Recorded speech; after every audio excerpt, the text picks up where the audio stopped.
Hola, ¿qué tal?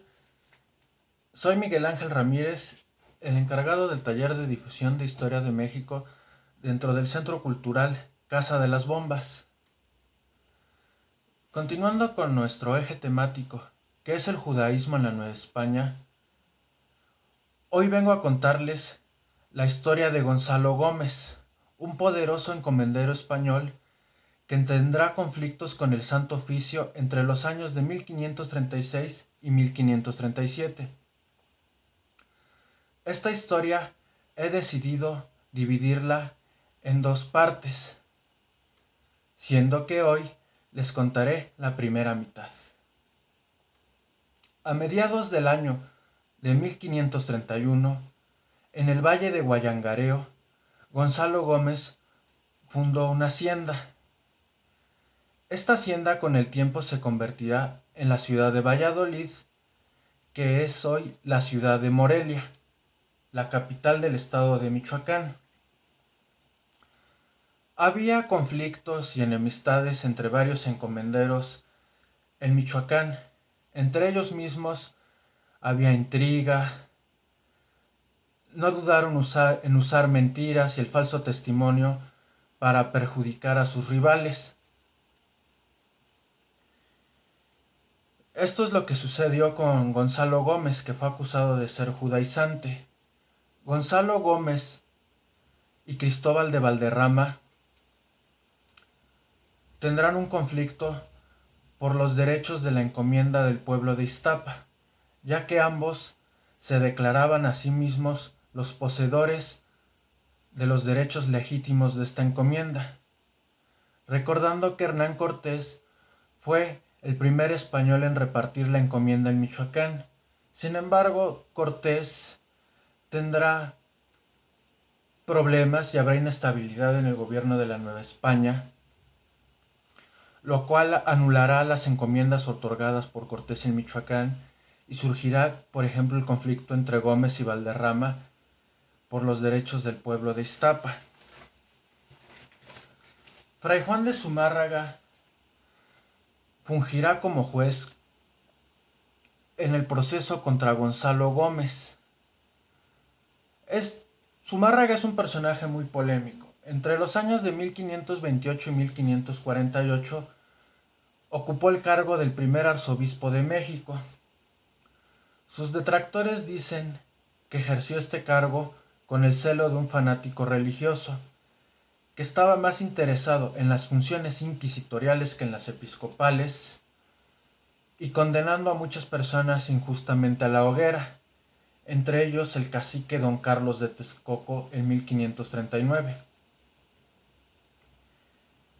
En el proceso contra Gonzalo Gómez, el cual inició el 19 de septiembre de 1536, se presentaron a declarar varios españoles.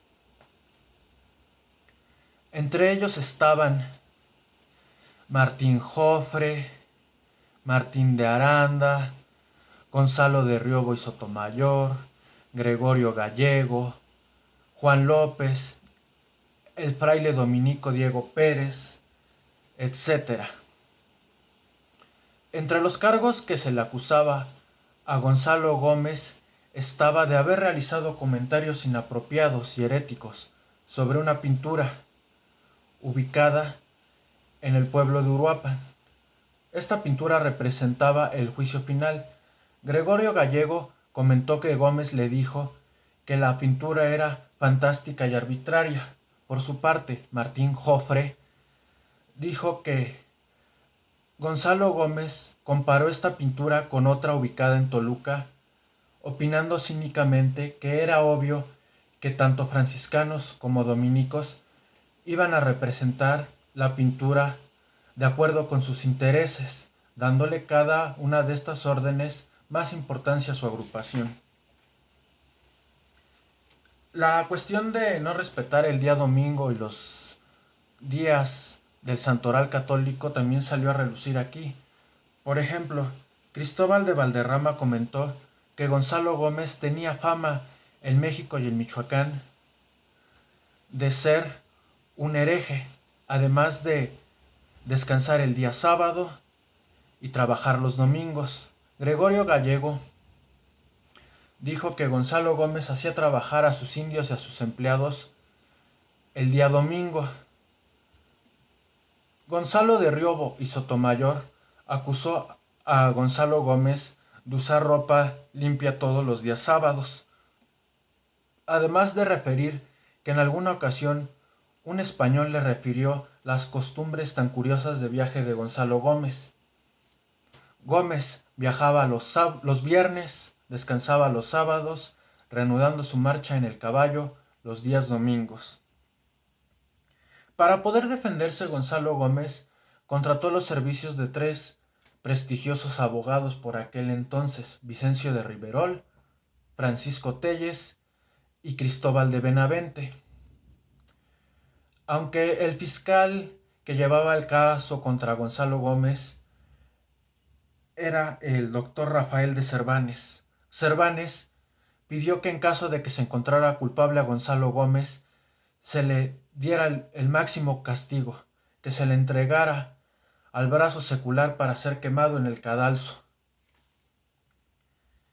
Hay una idea que le llamó mucho la atención a Fray Juan de Zumárraga, y es que Gonzalo Gómez tenía un hermano de nombre Francisco. Francisco llegó a comentar que Gonzalo merecía ser quemado por hereje.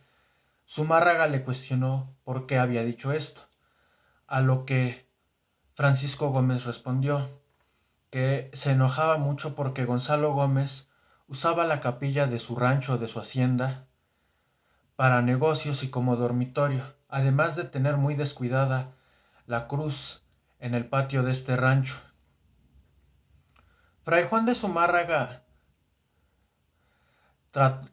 lo intentaron de convencer de que liberara bajo fianza a Gonzalo Gómez, pero él se negó a esta petición. Sin embargo, a lo que no se negó fue a que Gonzalo Gómez se le quitaran las cadenas y grilletes, ya que estaba enfermo en ese momento en la cárcel inquisitorial. Esto a mí particularmente me impresionó, porque Gonzalo Gómez, siendo tan poderosamente en su cuestión del dinero y teniendo tanta influencia, y aún así estuvo en la cárcel con cadenas y grilletes, aunque bueno, luego se las quitaron.